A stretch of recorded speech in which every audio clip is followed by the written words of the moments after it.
نحمده ونصلي ونسلم على رسوله الكريم وعلى آله وأصحابه اجمعین اما بعد۔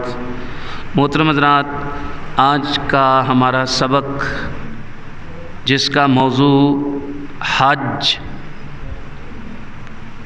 حج کے بارے میں انشاءاللہ العزیز آج ہم سنیں گے، سیکھیں گے اور سمجھیں گے۔ حج ہر کسی پہ فرض نہیں ہوتا۔ حج کے فرض ہونے کی بھی کچھ شرائط ہیں، کچھ شرطیں ہیں جن کی وجہ سے حج فرض ہوتا ہے۔ یاد رکھیں، نمبر 1، مسلمان ہو، کافر پہ حج فرض بولو نہیں ہوتا۔ نمبر 2، عاقل ہو، پاگل پہ مجنون پہ حج فرض نہیں ہوتا، عقل والا ہو۔ نمبر 3، بالغ ہو، نابالغ پہ حج فرض نہیں ہوتا۔ اور بالغ ہونے کی جو لڑکا ہے اس کی عمر 12 سے 15 سال تک ہے۔ اس میں جب بھی اس کو آثار بلوغت ظاہر ہوتے نظر آئیں گے وہ بالغ ہو جائے گا۔ آثار بلوغت احتلام وغیرہ اور دیگر جو جوان ہونے کی نشانیاں ہیں۔ اگرچہ ہمارے پاکستان کے آئین میں 18 سال کا بالغ ہوتا ہے، اس سے پہلے بچہ ہی ہوتا ہے، لیکن نہیں، شریعت 12 سے 15 سال، اگر 15 سال تک اس کو بلوغت کے آثار نظر نہیں آتے تو 15 سال کے بعد اس کو بالغ ہونے کا حکم دے دیا جائے گا۔ اچھا، پہلے نمبر پہ مسلمان ہو، دوسرے نمبر پہ عاقل ہو، تیسرے نمبر پہ بالغ ہو، اور چوتھے نمبر پر آزاد ہو۔ غلام پر بھی حج فرض نہیں ہوتا۔ پانچویں نمبر پر یہ ہے کہ وہ کوئی کسی قسم کا اس کو مرض نہ ہو، مریض نہ ہو، حج کے مناسک وہ چل پھر کے ادا کرنے پہ قادر ہو، کیونکہ مریض پہ حج فرض نہیں ہوتا۔ اور چھٹے نمبر پر وہ بینا ہو، دیکھتا ہو، نابینا پہ حج فرض نہیں ہوتا۔ ساتویں نمبر پہ یہ ہے کہ وہ حج کا زمانہ پائے، حج کے مہینے پائے۔ حج کے مہینے کتنے ہیں، کتنی مدت ہے؟ 2 مہینے اور 10 دن، ماہ شوال اور ماہ ذی-القعدہ، ٹھیک ہے، یہ 2 مہینے اور ذی الحجہ کے 10 دن، 2 مہینے اور 10 دن، یہ وقت پائے گا تو اس پہ حج فرض ہوگا، باقی کی شرائط پائی جائیں۔ اچھا، آگے زیادہ سفر پر قادر ہو، یعنی اس کے پاس اتنا مال ہو کہ وہ حج کا سفر بھی کر سکے، وہاں پہ جا کے جو کھانے کے معاملات ہیں، جو ادھر کے اخراجات ہیں، وہ بھی وہ اچھے طریقے سے ادا کر سکے۔ اور اس میں تیسری بات یہ ہے کہ اگر وہ گھر کا کفیل ہے تو پھر پیچھے گھر چلانے کے لیے خرچہ بھی دے سکے، ٹھیک ہے، تو یہ چیزیں پائی جائیں گی تو اس پہ حج فرض ہوگا۔ اور یہ سارا کچھ، یہ جو میں نے مال بتایا ہے، نصاب بتایا ہے، یہ زیادہ سفر بتایا ہے، یہ اس کی حاجت اصلیہ کے علاوہ ہو۔ حاجت اصلیہ کی ہم نے تعریف کر دی ہے کہ جو چیز استعمال میں نہ ہو اور وہ 2-3 مہینے بعد بھی استعمال نہ ہوتی ہو تو اس کو کہتے ہیں حاجت اصلیہ کے علاوہ چیز۔ تو جو استعمال میں آتی ہو کسی نہ کسی وقت میں تو وہ حاجت ہوتی ہے، حاجت کے علاوہ نہیں ہوتی۔ اچھا، اب عورت پہ بھی حج فرض ہوتا ہے۔ عورت پہ کب حج فرض ہوتا ہے؟ یہ ساری چیزیں جب پائی جائیں گی، اس کے علاوہ عورت کے خود کا خرچہ اور بغیر محرم کے عورت کے لیے سفر کرنا حرام ہے۔ 92 کلومیٹر سے زیادہ سفر کرنا بغیر محرم کے حرام ہے۔ حج کے لیے بھی بغیر محرم کے نہیں جا سکتی۔ تو اب اس کے لیے اس کے ساتھ ساتھ محرم کا خرچہ بھی ہونا ضروری ہے، تو اس پہ حج فرض ہوتا ہے۔ دوسرا ہے واجب حج۔ حج واجب کب ہوتا ہے؟ کسی بندے نے نظر مانی تھی، جس کو ہم منت کہتے ہیں، وہ مانی تھی کہ میرا اگر فلانا کام ہوگا، فلاں کام ہوگا تو میں حج کروں گا۔ اب اس کا کام ہو گیا تو اس پہ حج کیا ہو گیا؟ واجب ہو گیا۔ ٹھیک ہے۔ تیسرا حج ہوتا ہے نفلی حج، جس طرح کہ میں نے بتایا، معذور بندہ، نابینا بندہ، یا کوئی اس طرح کا، یا کوئی ایسا بندہ جس کے پاس وسائل نہیں تھے لیکن وہ شوق سے چلا گیا، تو اب وہ فرضی حج تو نہیں کرے گا کیونکہ اس پہ فرض نہیں ہے، نہ ہی واجب ہے۔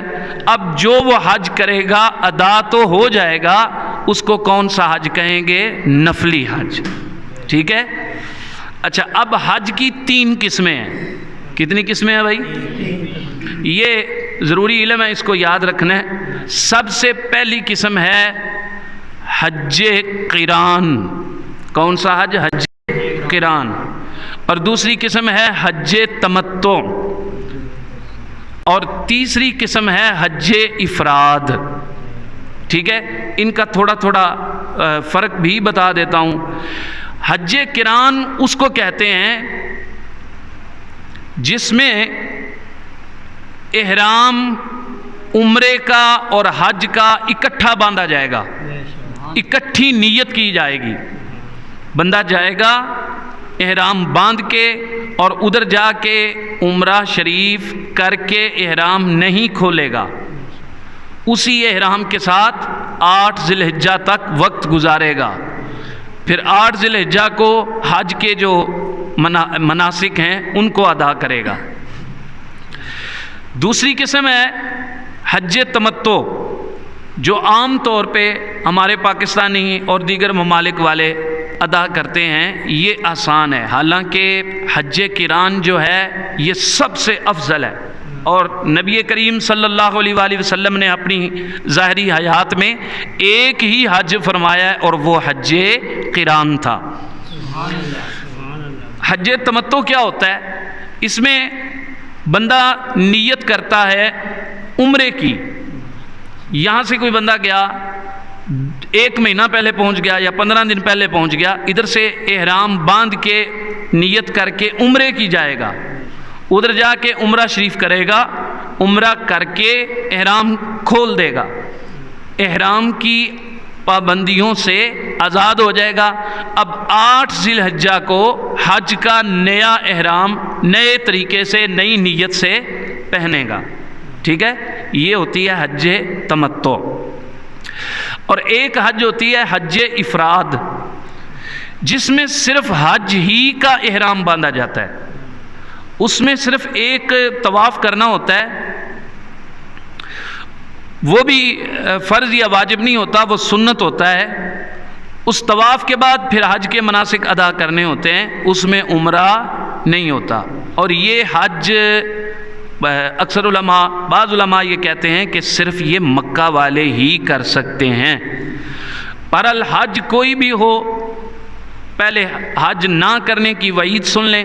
نبی کریم صلی اللہ علیہ وآلہ وسلم نے ارشاد فرمایا، جس بندے پہ حج فرض تھا، قادر تھا حج کرنے پہ، اور وہ حج نہ کر سکا، اس نے حج نہ کیا، جان بوجھ کے نہ کیا، فرمایا محمد صلی اللہ علیہ وسلم کو اس کی کوئی پرواہ نہیں ہے، وہ یہودی ہو کے مرے یا عیسائی ہو کے مرے۔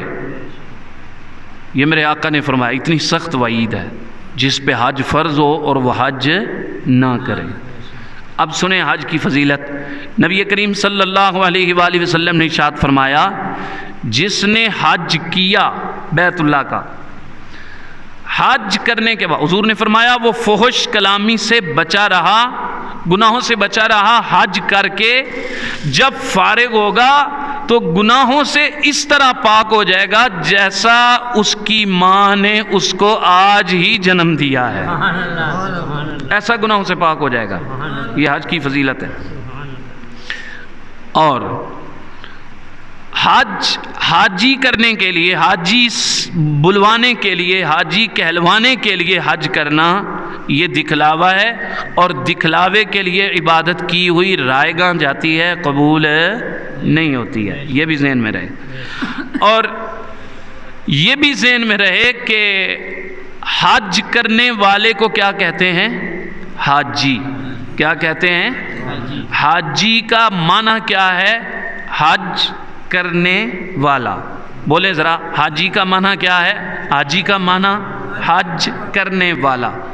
اب جس نے حج نہیں کیا، اگر آپ اس کو کہیں گے حج کرنے والا تو اس نے حج تو کیا ہی نہیں ہے، تو لہذا یہ آپ کا کہنا جھوٹ ہوگا یا سچ ہوگا؟ تو اس لیے غیر حاجی کو حاجی کہنا درست نہیں ہوتا، بلکہ اللہ کے نیک بندے تو یہاں تک کرتے تھے کہ حج کر کے آ بھی جاتے تھے، اور ان کی کوشش ہوتی تھی کہ کوئی ہمیں حاجی نہ کہے، لیکن پھر بھی لوگ کہتے تھے، وہ منع نہیں کرتے تھے، خود شوق سے حاجی نہیں کہلواتے تھے۔ اچھا، ہمارے ہاں یہ بات مشہور ہے کہ جو حج کے دن پیدا ہو گیا اس کو بھی حاجی کہا جاتا ہے، حج کے مہینے میں جو پیدا ہو گیا اس کو بھی حاجی کہا جاتا ہے، جبکہ یہ بات درست نہیں ہے۔ حاجی صرف حج کرنے والا ہوتا ہے۔ اچھا، اس کے بعد یہ حج کے کچھ ضروری مسائل تھے، آپ سے عرض کرنا تھے۔ آج ہمارا 38واں سبق ہے، تو انشاءاللہ العزیز پیچھے یہ جو ہمارا کورس چل رہا تھا نا، اس کا نام تھا ضروری عقائد و اعمال سیکھیں۔ اس کے 2 اور پروگرام ہوں گے، 2 اور سبق ہوں گے، اس کے بعد یہ جو ہماری کلاس ہے یہ انشاءاللہ ختم ہو جائے گی، پھر نئی کلاس کسی نئے موضوع سے شروع کی جائے گی۔ تو انشاءاللہ العزیز ہم نے اب تک کیا کیا سمجھا، اللہ پاک کے عقائد سے لے کے نبی کریم صلی اللہ علیہ وسلم تک، اور انبیاء، فرشتے، قیامت کا دن، اور جو جو ضروری تھا، ضروری عقائد میں سے شامل ہے، وہ ہم نے سمجھا اور سیکھا۔ اس کے بعد ہم نے طہارت کے مسائل، نجاست کے مسائل، پاکی پلیدی، اس کے بعد حیض و نفاس، اس کے بعد نماز کے واجبات، فرائض، شرائط وغیرہ، یہ سب ہم نے سیکھی ہیں، وضو، غسل وغیرہ وغیرہ۔ اس کے بعد ہم نے نکاح، طلاق کے مسائل اب تک ہم نے الحمدللہ سمجھے اور سیکھے ہیں، یہاں تک کہ قربانی، عقیقہ، اعتکاف اور صدقہ فطر جس کو فطرانہ بولتے ہیں، یہ بھی مسائل، روزے کے مسائل، زکوٰۃ کے مسائل، یہ بھی ہم نے یہاں تک سیکھ لی ہیں۔ تو حضرات جو یوٹیوب پہ یہ درس سنیں، وہ اس سے پیچھے والی جو ویڈیوز ہیں وہ لازمی دیکھیں اور بار بار دیکھیں، تاکہ یہ ضروری مسائل ہیں۔ انشاءاللہ اس کے بعد ہمارے 2 سبق اور ہیں، پھر ہماری یہ کلاس پوری ہو جائے گی۔ 40 ویڈیو ہوں گی، اور یہ 1.25 مہینے کا کورس ہوگا۔